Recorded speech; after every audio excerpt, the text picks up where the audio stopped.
नमस्कार। Unacademy IAS में आप सभी का स्वागत है।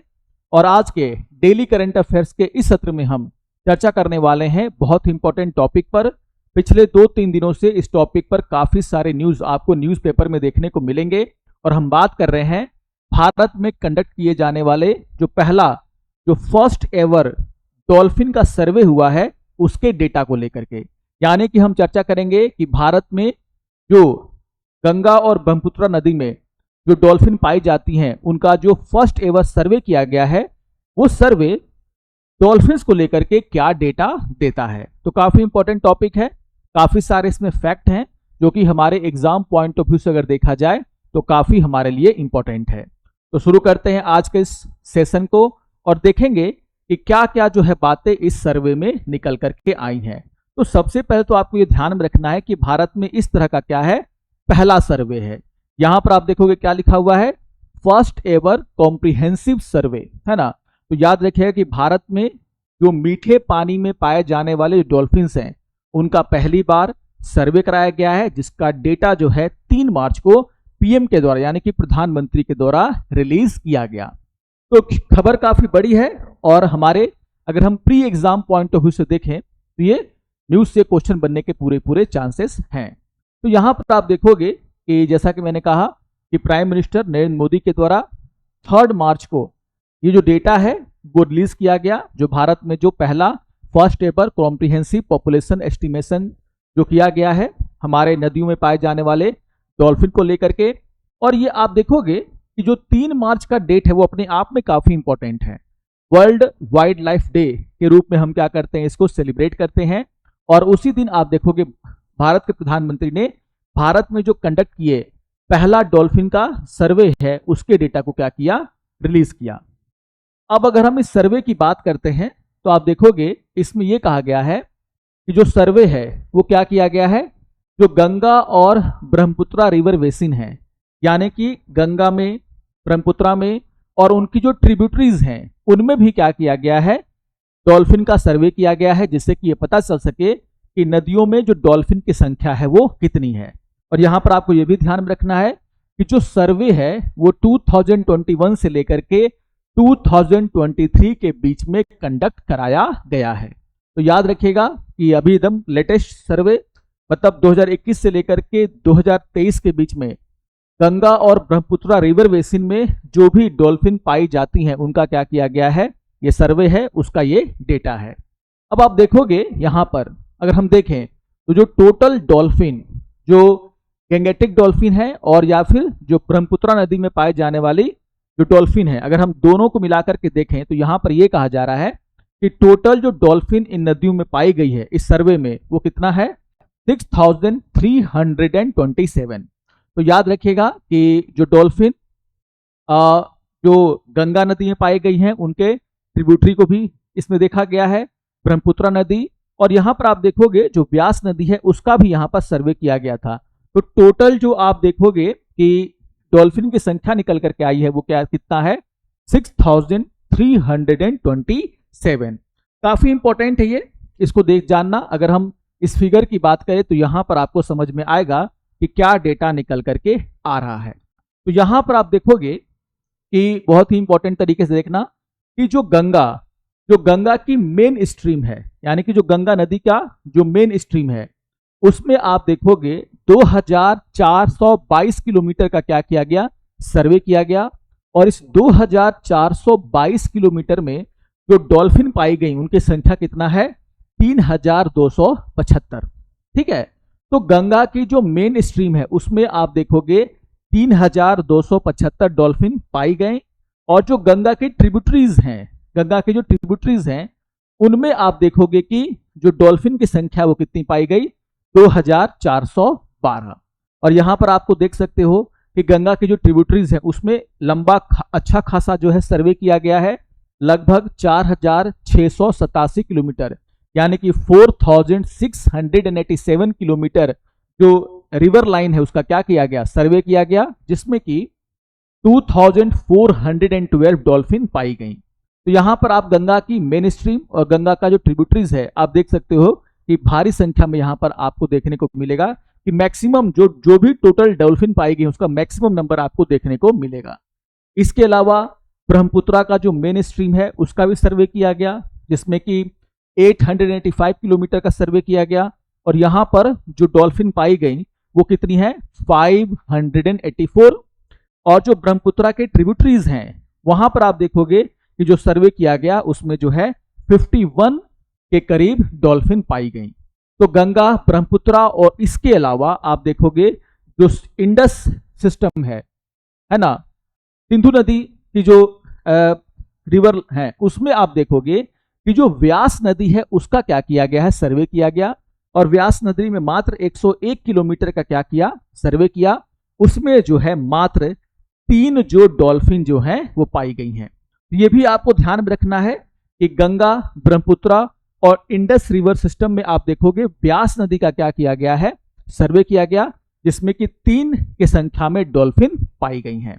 तो टोटल अगर आप जोड़ोगे तो कितना हो जाता है, 6,000, आपने देखा होगा यहां पर 6,327। ओके, अगर आपसे सिर्फ ये पूछ ले कि इंडस और ब्रह्मपुत्रा में कितना है, तो आप 3 को वहां से माइनस कर देंगे तो कितना हो जाएगा, 6,324। तो कहीं कहीं आप देखोगे पेपर में लिखा हुआ है कि इंडस और ब्रह्मपुत्रा में जो डॉल्फिन पाई गई है उनकी संख्या कितनी है, 6,324। अब इसमें अगर आप जोड़ देते हो इंडस रिवर सिस्टम के पाए जाने वाले डॉल्फिन को तो ये संख्या कितनी हो जाती है, 6,327। तो इन बातों को थोड़ा सा आपको क्या करना है, ध्यान में रखना है। अब अगर हम इस पूरे के पूरे मैप को फिर से देखते हैं तो आप सभी जानते हो कि गंगा का जो मेन जो स्ट्रीम है यूपी, बिहार, इन सब में आपको ज्यादा देखने को मिलेगा।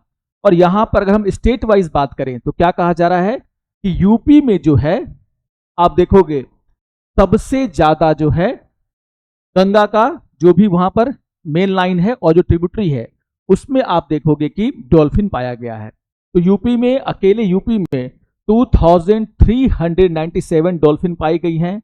सेकेंड नंबर पर कौन है, बिहार है, जहां पर आप देखोगे 1,368 किलोमीटर जो नदी का लाइन है उसका सर्वे किया गया और उसमें जो है 2,220 जो है क्या पाई गई हैं, डॉल्फिन पाई गई हैं। तो कोई भी अगर बीपीएससी की तैयारी कर रहा है तो उसके लिए भी ये क्या है, काफी इंपॉर्टेंट है। और आप ध्यान रखिएगा कि बिहार में जो पाई जाने वाली डॉल्फिन है गंगा नदी और उसके ट्रिब्यूटरीज में आप देखोगे उनकी संख्या कितनी है, 2,220।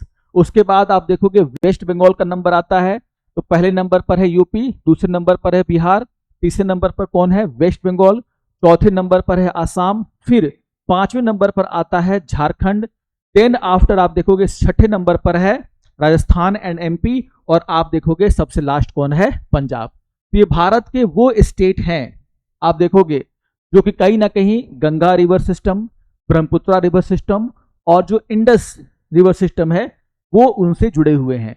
और यहां पर आपको ये स्टेट वाइज जो है डेटा याद रखना है कि आखिर सबसे ज्यादा जो है डॉल्फिन किस स्टेट में इस सर्वे में पाया गया है और सबसे कम कहां पाया गया है। तो पंजाब में जो व्यास नदी है उसमें आप देखोगे मात्र 3 की मात्रा में जो है डॉल्फिन पाई गई हैं। तो थोड़ा सा इस पूरे के पूरे इन्फोग्राफिक्स को आपको क्या करना है, ध्यानपूर्वक देख लेना है, ठीक है, काफी इंपॉर्टेंट डेटा है। तो ये पूरा इन्फोग्राफिक्स आपके लिए क्या हो जाता है, इंपॉर्टेंट, ठीक है। तो अगर हम देखें तो इसमें थोड़ा सा और अगर हम इसको और एनालाइज करते हैं तो ये वाला जो है थोड़ा सा इस टॉपिक को भी आप लोग देख लीजिएगा। जैसे मैंने कहा कि इंडस रिवर में डॉल्फिन पाई गई है 3, और गंगा और जो ब्रह्मपुत्रा में जो डॉल्फिन पाई गई है उनकी संख्या कितनी है, 6,324। यहां पर थोड़ा सा अगर आप और डिटेल में इसको देखना चाहते हैं तो आप देख सकते हैं कि जो गंगा की मेन स्ट्रीम है उसमें कितना पाया गया, गंगा की ट्रिब्यूटरी में कितना पाया गया, ब्रह्मपुत्रा का मेन स्ट्रीम में कितना पाया गया, और ब्रह्मपुत्रा के ट्रिब्यूटरीज में जो है कितनी मात्रा में डॉल्फिन पाई गई है। थोड़ा सा अगर आप और डीप में जाना चाहते हैं तो इसको आप क्या करेंगे, याद रखेंगे। तो ये बहुत ही इंपॉर्टेंट डेटा है, ठीक है, तो इसको थोड़ा सा आपको ध्यान में रखना है। तो जो भी इन्फोग्राफिक्स है उसको आपको ध्यान में रखना है। अब इसके अलावा देखोगे डेटा की तो हमने चर्चा कर ली, लेकिन अगर हम एग्जाम पॉइंट ऑफ व्यू से देखें तो हमें यह देखना होगा कि आखिर हम डॉल्फिन का सर्वे कर क्यों रहे हैं, और जो डॉल्फिन नदियों में पाई जाती हैं उनकी अगर संख्या बढ़ती है तो किस ओर इंडिकेशन करती हैं?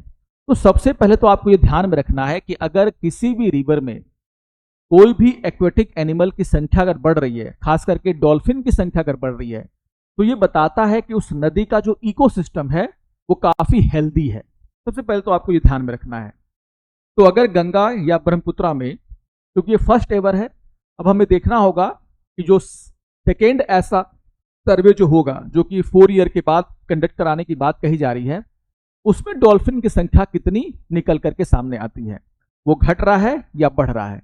अगर लगातार हमारे रिवर सिस्टम में डॉल्फिन की संख्या बढ़ रही है, तो इसका मतलब है कहीं ना कहीं इन डॉल्फिन को जीवित रहने के लिए जो परिस्थितियां चाहिए, यानी कि जो इन्वायरमेंट इनको जीवित रहने के लिए चाहिए, वो वहां पर क्या है, प्रचुर मात्रा में है, एबंडेंट है। और इसलिए हम ये कह सकते हैं कि जो डॉल्फिन अगर हमारे नदियों में बढ़ रही हैं, अगर गंगा में या ब्रह्मपुत्रा में बढ़ रही हैं, इसका मतलब है कि ये इंडिकेशन है कि हमारे नदियों की हालत क्या हो रही है, थोड़ी सी सुधरी है। तो ये बहुत ही इंपॉर्टेंट हो जाता है ये बात। तो अगर डॉल्फिन की संख्या बढ़ेगी तो इसका मतलब है कि रिवर का जो इकोसिस्टम है वो क्या है, थोड़ा सा हेल्दी है, उनको सपोर्ट कर रहा है, इसी वजह से उनका जनसंख्या क्या हो रहा है, बढ़ रहा है। इस बात को सबसे पहले आपको ध्यान में रखना है। इसके अलावा आप देखोगे कि ये जो सर्वे करने के पीछे का रीजन क्या था, क्योंकि हमें पता नहीं था कि गंगा में, ब्रह्मपुत्रा में या फिर इंडस रिवर में कितनी मात्रा में डॉल्फिन हैं, क्योंकि डॉल्फिन को लेकर के हमेशा ये कयास लगाया जा रहा था। और आप देखोगे आगे चल करके मैं बताऊंगा कि इंडेंजर्ड एनिमल की सूची में डाला गया है किसको, डॉल्फिन को। जो रिवर में पाए जाने वाले डॉल्फिन है वो क्या है, मीठे पानी के जो डॉल्फिन हम लोग बोलते हैं, फ्रेश वाटर में पाए जाने वाली डॉल्फिन है, उनको इंडेंजर कैटेगरी में IUCN में भी डाला है, और भारत में भी इसको कहाँ रखा गया है, शेड्यूल 1 में, है ना। तो हम लोग देखेंगे, इस पर बातें करेंगे आगे चल करके। लेकिन अगर हम बात करें कि जो हमारे डॉल्फिन है हमारे देश में जो पाई जाती हैं गंगा में, ब्रह्मपुत्रा में, उनको थ्रेट किस चीज से है, ये समझना आपके लिए बहुत ही जरूरी है। और कॉमन थ्रेट है, आप देखोगे कॉमन थ्रेट में सबसे पहले क्या आता है, क्लाइमेट चेंज। जो जलवायु परिवर्तन हो रहा है तो उसका असर आप देखोगे हम पर भी पड़ रहा है, और जो एक्वेटिक एनिमल हैं उन पर भी इसका असर पड़ रहा है। इसको हम लोग बोलते हैं कॉमन थ्रेट। आज के टाइम में अगर ह्यूमंस की बात कर लो, या फिर एनिमल्स की बात कर लो, या फिर एक्वेटिक एनिमल्स की बात कर लो, सबको जो है आप देखोगे जो क्लाइमेट चेंज हो रहा है उसका असर उस पर देखने को मिल रहा है। तो एक कॉमन थ्रेट है जिसको हम लोग क्या बोलते हैं, क्लाइमेट चेंज। इसके अलावा देखोगे एक कॉमन थ्रेट और है, पोल्यूशन। तो पोल्यूशन का भी असर आप देखोगे एक्वेटिक एनिमल पर भी पड़ रहा है, साथ ही साथ जो है लैंड पर रहने वाले जो एनिमल हैं उन पर भी पड़ रहा है, ह्यूमंस पर भी पड़ रहा है। तो ये कॉमन थ्रेट है हमारे लिए भी, एनिमल्स के लिए भी, और एक्वेटिक एनिमल्स के लिए भी, जो जलीय पशु हैं उनके लिए भी। तो आप देखोगे पोल्यूशन हमारी नदियों में, जिस तरीके से हमारी नदियां पॉल्यूट हो रही हैं, वहां पर केमिकल छोड़ा जा रहा है, गंदगी छोड़ी जा रही है, ऑब्वियसली हमारा जो एक्वेटिक इकोसिस्टम है उसको ये क्या कर रहा है, खराब कर रहा है। तो अगर हम थ्रेट की बात करें कि आखिर डॉल्फिन को इंडेंजर्ड कैटेगरी में क्यों रखा गया है, तो कॉमन थ्रेट है क्या है, पोल्यूशन। इसके अलावा आप देखोगे क्लाइमेट चेंज। इसके अलावा अगर हम अदर थ्रेट की बात करें तो इसमें क्या आ जाता है, रिवर बेड माइनिंग। आप देखोगे कि गंगा नदी है या फिर गंगा की जो ट्रिब्यूटरीज हैं, बालू को निकालने के लिए कभी कभी हम क्या करते हैं, किनारे से या फिर जो नदी के अंदर हम क्या करते हैं, उसको बालुओं को निकालने का काम कर रहे हैं। जो पत्थर पाए जाते हैं नदी के नीचे, उसको निकालने का हम लोग काम कर रहे हैं। तो इसको हम लोग बोलते हैं रिवर बेड माइनिंग। तो आप देखोगे कि जो रिवर बेड माइनिंग है, यानी कि नदी तल खनन है, ये भी एक बहुत ही बड़ा थ्रेट बनकर के उभरा है। किसके लिए, हमारे डॉल्फिन्स के लिए। क्योंकि डॉल्फिन्स जो है आप देखोगे गहरे पानी में रहती हैं, वो ऑब्वियसली सांस लेने के लिए ऊपर आती हैं, लेकिन वो काफी डीप ड्राइव भी करती हैं, ठीक है ना। तो आप देखोगे रिवर बेड माइनिंग, लो वाटर डेप्थ, आप देखोगे जो गहराई है जिस तरीके से कम हो रही है, इतना ज्यादा गाद वगैरह कचरा हम डाल रहे हैं किस पर, नदियों में, जिसके कारण जो गहराई है वो भी क्या हो जा रही है, कम हो जा रही है। ये भी क्या है, एक बहुत बड़ा थ्रेट है किसके लिए, डॉल्फिन के लिए। हैबिटेट डैमेज, ऑब्वियसली आप देखोगे अगर हम पोल्यूशन फैलाएंगे, रिवर बेड माइनिंग करेंगे, तो उससे क्या होगा, जो एक्वेटिक एनिमल के रहने के जो स्थान हैं उसको हम क्या करते हैं, खत्म कर देते हैं, खराब कर देते हैं। तो आप देखोगे जो हमारी डॉल्फिन्स हैं उनका भी जो आप देखोगे हैबिटेट मतलब आवास जो है उसका भी क्या हो रहा है, लॉस हो रहा है। तो हैबिटेट लॉस है ना। प्रे डिक्लाइन, मतलब जो एक्वेटिक एनिमल जिन चीजों को खा करके जिंदा रहती हैं, उनका जो भोजन है, आप देखोगे उसमें भी कमी आ रही है।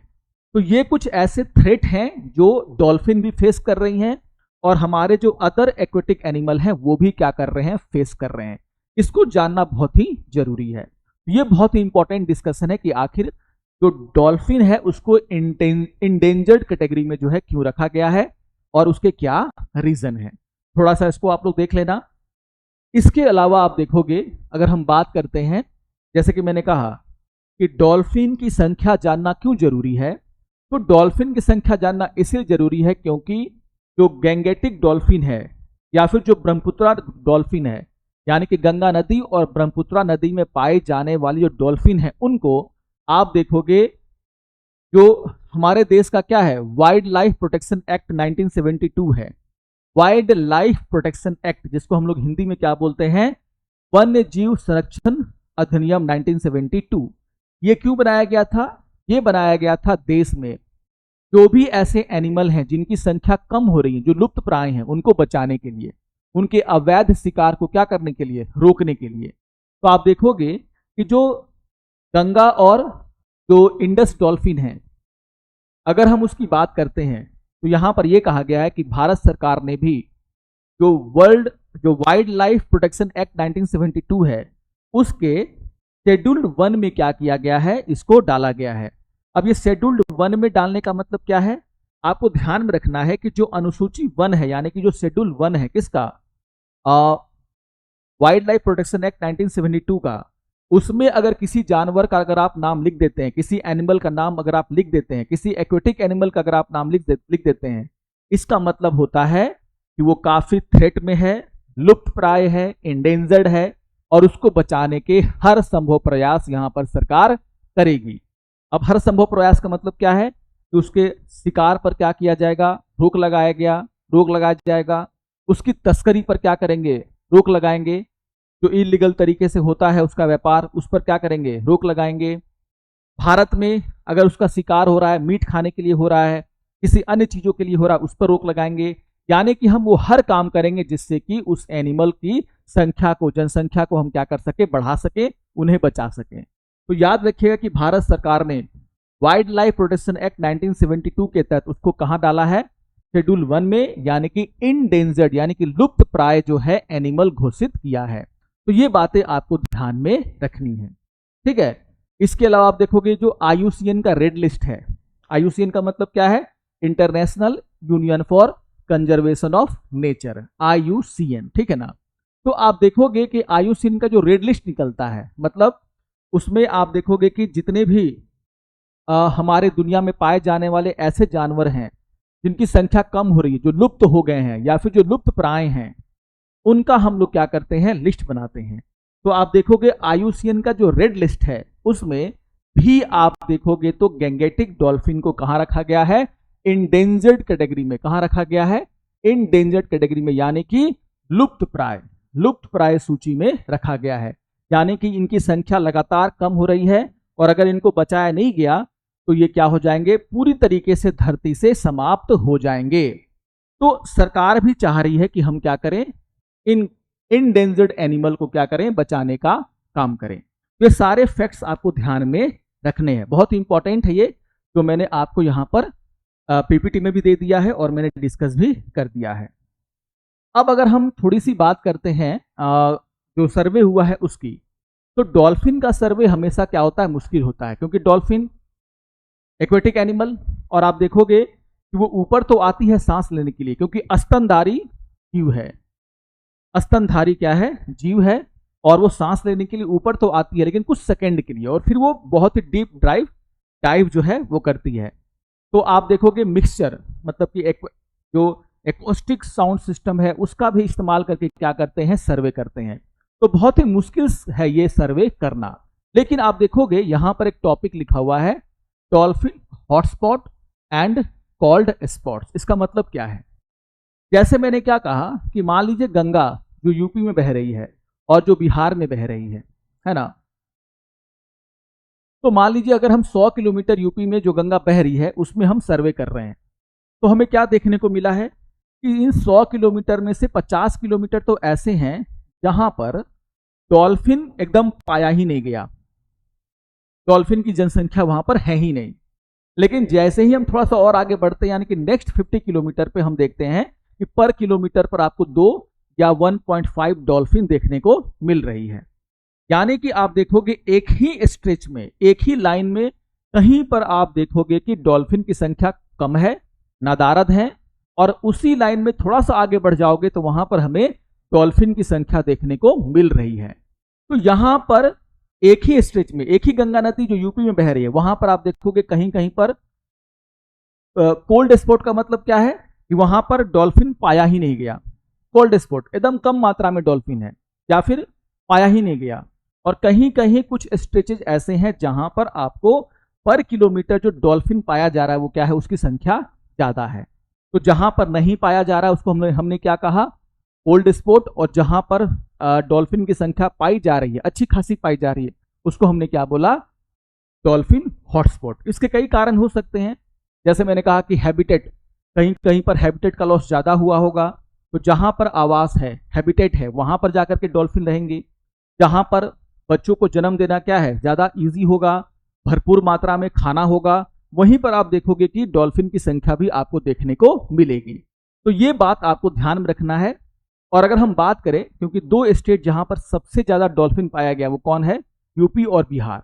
और यहां पर आप देखोगे कि अगर हम यूपी और बिहार में कंपैरिजन करें तो क्या कहा जा रहा है कि जो डॉल्फिन हॉटस्पॉट है, अगर हम यूपी की बात करें एवरेज, तो यूपी में 0.62 डॉल्फिन पर किलोमीटर मिला है।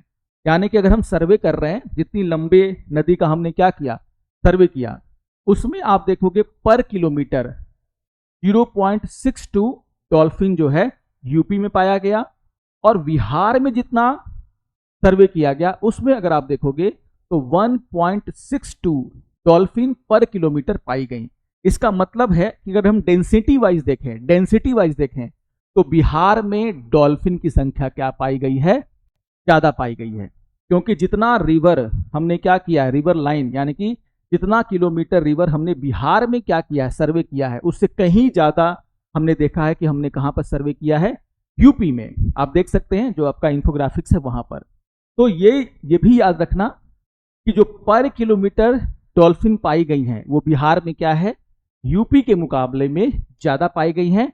जो भी बीपीएससी का एग्जाम देने वाले हैं वो इस बात को जरूर क्या करेंगे, नोट डाउन करेंगे।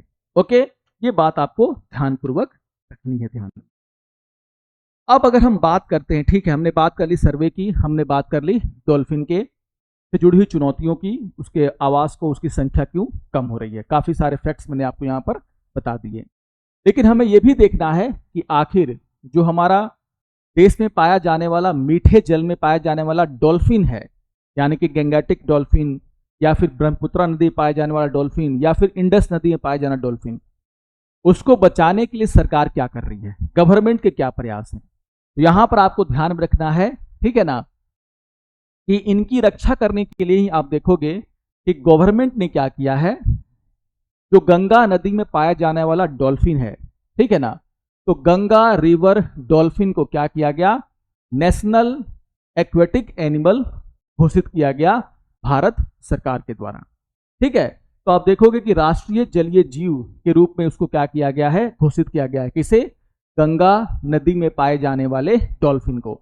आप मुझे कमेंट बॉक्स में जरूर बताएंगे कि किस ईयर में, in which year government has designated the Ganga river dolphin as a aquatic animal of India.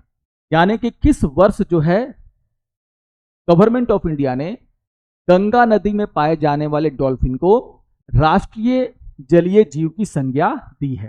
ठीक है ना, वो ईयर आप जो है क्या करेंगे, मुझे कमेंट बॉक्स में बताएंगे। ओके, तो याद रखना है कि जो गंगा रिवर डॉल्फिन है उसको क्या किया गया है, नेशनल एक्वेटिक एनिमल की संज्ञा दी गई है। ठीक है, दर्जा दिया गया है। यहां पर जो नेक्स्ट इसके कंजर्वेशन के लिए काम किया गया, आप देखोगे कि भारत सरकार एक योजना चला रही है जिसके तहत जो भी हमारे देश में इंडेंजर्ड स्पीसीज हैं, इंडिजेंट एनिमल हैं, उनको बचाने के लिए हम क्या कर रहे हैं, पैसे खर्च कर रहे हैं। और आप देखोगे कि भारत सरकार के द्वारा 22 ऐसे एनिमल्स हैं, स्पीसीज हैं कह सकते हैं, जिनको कि क्रिटिकली इंडेंजर्ड घोषित करके उनको बचाने के क्या किए जा रहे हैं, प्रयास किए जा रहे हैं। तो भारत सरकार ने आप देखोगे ये जो 22 क्रिटिकली इंडेंजर्ड स्पीसीज हैं उसमें आप देखोगे जो गंगा रिवर डॉल्फिन है उसको भी रखा गया है। यानी कि जो गंगा रिवर डॉल्फिन है वो one of the 22 critically endangered species के रूप में घोषित हुआ है, और जिनको बचाने के लिए आप देखोगे कि राज्य सरकारों को और केंद्र सरकार के द्वारा जो है क्या दिया जा रहा है, फाइनेंशियली और जो भी टेक्निकल असिस्टेंस है वो प्रोवाइड सरकार कर रही है। तो यहां पर आप देखोगे बहुत ही इंपॉर्टेंट है ये, और स्कीम का नाम आपको ध्यान में रखना है। स्कीम क्या है? Development of wild life habitat. क्या है? Development of wild life habitat. ये बहुत ही इंपॉर्टेंट है। तो केंद्र की जो योजना है, केंद्र प्रायोजित योजना, आप देखोगे उसमें एक योजना का नाम है वन्य जीव आवासों का विकास, ठीक है ना, है ना, development of wild life habitat. उसके तहत 22 जो क्रिटिकली इंडेंजर्ड स्पीसीज हैं उनको हम बचाने का क्या कर रहे हैं, काम कर रहे हैं स्टेट गवर्नमेंट के साथ मिलकर के, और यहाँ पर जो गंगा रिवर डॉल्फिन है उसको यहाँ पर शामिल किया गया है। बहुत इंपॉर्टेंट बात है जिसको कि आप क्या करेंगे, ध्यान में रखेंगे। तो गवर्नमेंट के द्वारा इस जो गंगा रिवर डॉल्फिन है उसकी संख्या को बढ़ाने के लिए या फिर उसको बचाने के लिए क्या प्रयास किए जा रहे हैं ये आपको ध्यान में रखना है। अब आप देखोगे कि बिहार की अगर हम बात करें तो बीपीएससी वाले जो है बिल्कुल इसको याद रखिएगा, यूपीएससी वाले भी आप देखोगे कि बिहार में जो गंगा में पाया जाने वाला डॉल्फिन है उसको बचाने के लिए, जहां पर उनके आवास पाए जाते हैं उनको बचाने के लिए आप देखोगे विक्रमशिला डॉल्फिन सेंचुरी का निर्माण किया गया है। क्या नाम है इसका? Vikramshila dolphin century. तो आप देख सकते हो कि बिहार में ये प्रयास किया गया गंगा डॉल्फिन को बचाने के लिए। उसी तरीके से जहां जहां पर डॉल्फिन पाए जा रही हैं वहां पर आप देखोगे कि उनको बचाने के लिए इसी तरीके से जहां पर भी वो ज्यादा मात्रा में पाए जाते हैं उनके आवासों को बचाने के लिए क्या किया जा रहा है, सेंचुरी के रूप में उनको डेवलप करने का यहाँ पर सरकार का क्या है, योजना है, जिससे कि उनके जो हैबिटेट लॉस है उसको हम क्या कर सके, रोक सकें। तो बहुत ही इंपॉर्टेंट है ये विक्रमशिला डॉल्फिन, है ना, अभ्यारण्य कहां पर है, थोड़ा सा इसकी जानकारी आप लोग मुझे दीजिएगा। तो जो भी हमारे बीपीएससी के स्टूडेंट है खास करके और यूपीएससी दोनों के लिए इंपॉर्टेंट है, आपसे पूछा जा सकता है कि विक्रमशिला जो डॉल्फिन सेंचुरी है वो किस स्टेट में है, और जो बिहार बीपीएससी के लिए दे रहे हैं एग्जाम उनको तो जिला भी याद रखना चाहिए, ठीक है ना, ये चीजें। तो यहां पर आपको इसका भी उत्तर मुझे जवाब में जरूर देना है। थोड़ा सा रिसर्च कीजिए ताकि आपका भी ज्ञान बढ़े, ठीक है ना। तो ये आपको ध्यान में रखना है। इसके अलावा आप देखोगे कि भारत में जो गंगेटिक डॉल्फिन है उनके लिए, उनको बचाने के लिए और उनकी संख्या को बढ़ाने के लिए एक एक्शन प्लान जो है भारत सरकार ने क्या किया, रिलीज किया, जिसको हम लोग बोलते हैं 2022-2047 action plan for what, for the survivor of river dolphin and aquatic habitat. तो आप देखोगे कि यहाँ पर जो अलग अलग जो मंत्रालय हैं, जो भी स्टेक होल्डर्स हैं, उनको मिलाकर के एक प्लान सरकार ने क्या किया है, रिलीज किया है 2022 में, जो कि जिसका टारगेट है कि हम क्या करेंगे, जो हमारा डॉल्फिन पाया जाता है हमारी नदियों में उनकी संख्या को बढ़ाएंगे, उनका जो हैबिटेट लॉस है उसको क्या करेंगे, कम करेंगे। तो यहां पर अगर आपसे पूछ लिया गया कि डॉल्फिन को बचाने के लिए सरकार के द्वारा क्या प्रयास किए जा रहे हैं, तो यहां पर आप इन 3 पॉइंट्स को आसानी से लिख सकते हैं। तो बहुत ही इंपॉर्टेंट है इस तरह का डिस्कशन जो कि आपको ध्यान में रखना है। अगर हम कुछ और फैक्ट की बात करें, क्योंकि एग्जाम पॉइंट ऑफ व्यू से देखा जाए तो जो डॉल्फिन है उसके बारे में भी आपसे क्वेश्चन पूछा जा सकता है। तो कुछ स्मॉल फैक्ट्स हैं गंगेटिक डॉल्फिन को लेकर के, थोड़ा सा उसको आपको ध्यान में रखना है।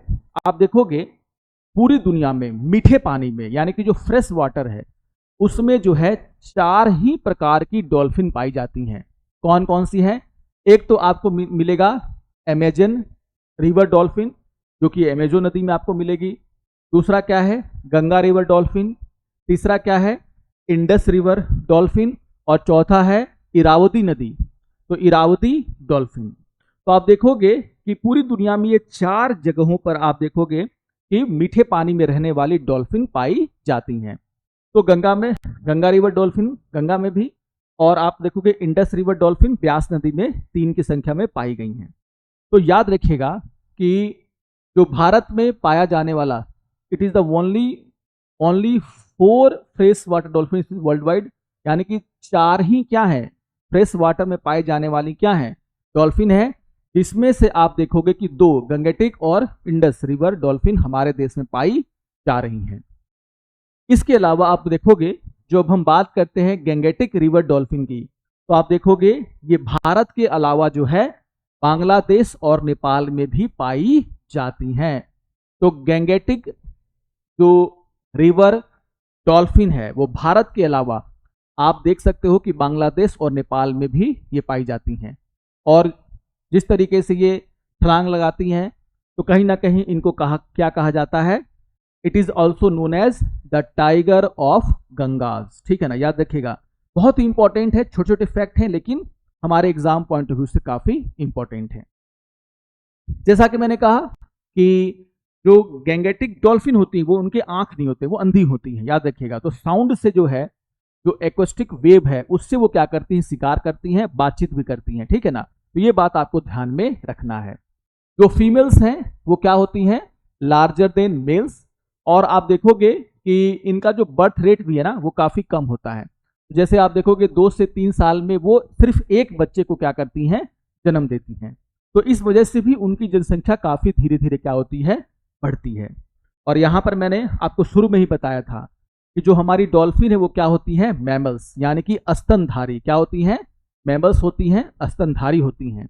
और इसीलिए आप देखोगे जो गंगा रिवर में पाई जाने वाली डॉल्फिन है उनको सांस लेने के लिए क्या करना पड़ता है, सरफेस पर आना पड़ता है, सरफेस पर आना पड़ता है। ठीक है ना, तो आप देखोगे हर 30 से 120 सेकंड के बीच में वो क्या करती हैं, सरफेस पर आती हैं।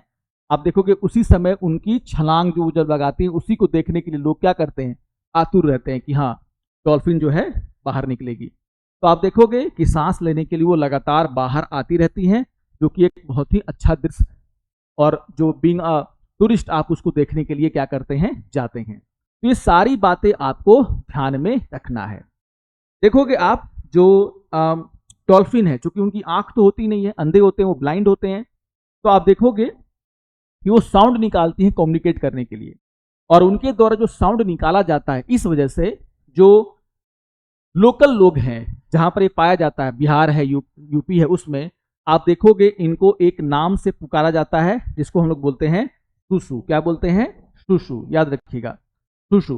तो ये क्यों पड़ा उनका नाम, क्योंकि जो उनका आवाज है, जो कम्युनिकेट करने के लिए वो क्या करती हैं, एक दूसरे से निकालती हैं, उसके कारण उनको लोकल भाषा में शुशु के नाम से भी जाना जाता है। शेरा, शुशु, इस तरीके से उनके नाम रखे गए हैं। तो ये क्यों रखे गए हैं, उनके द्वारा निकाले जाने वाले आवाज के कारण। तो ये कुछ मैंने आपको इंपॉर्टेंट फैक्ट्स बता दिए हैं जो किससे जुड़े हुए हैं, गैंगेटिक डॉल्फिन से। तो ये था हमारा आज का इंपॉर्टेंट सेशन, और ये टॉपिक ऑलरेडी बहुत इंपॉर्टेंट है, और ऑलरेडी आप देखोगे कि यूपीएससी ने जो है इस पर क्वेश्चन पूछ रखा है। तो यहाँ पर आप देखोगे क्वेश्चन क्या था, यहाँ पर थोड़ा सा मिस्टेक हो गया है, लेकिन आप देखोगे कि क्वेश्चन क्या था कि which one of the following is the national aquatic animal. मैं आपको फिर से इसका ये ऑप्शन लिख देता हूँ। पहला क्या था, जो ऑप्शन था वो क्या था,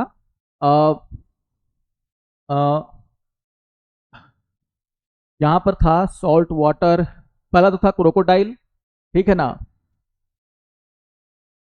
चलो क्या था, salt water, salt water crocodile. दूसरा था ओलिव रिडले टर्टल। क्या था, ओलिव रिडले टर्टल।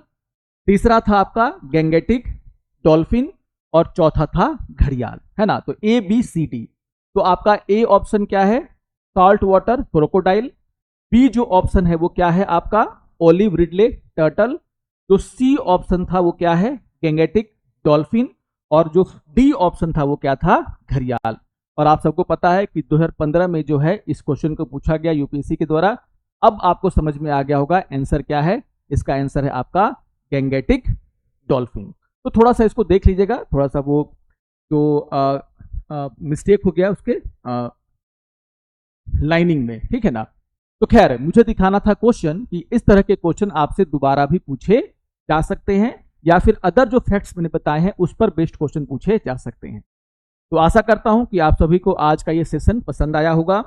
और यहां पर आप क्या करेंगे, जो क्वेश्चन मैंने आपसे पूछा है, ठीक है, उसका जवाब जरूर आप मुझे कमेंट बॉक्स में देंगे।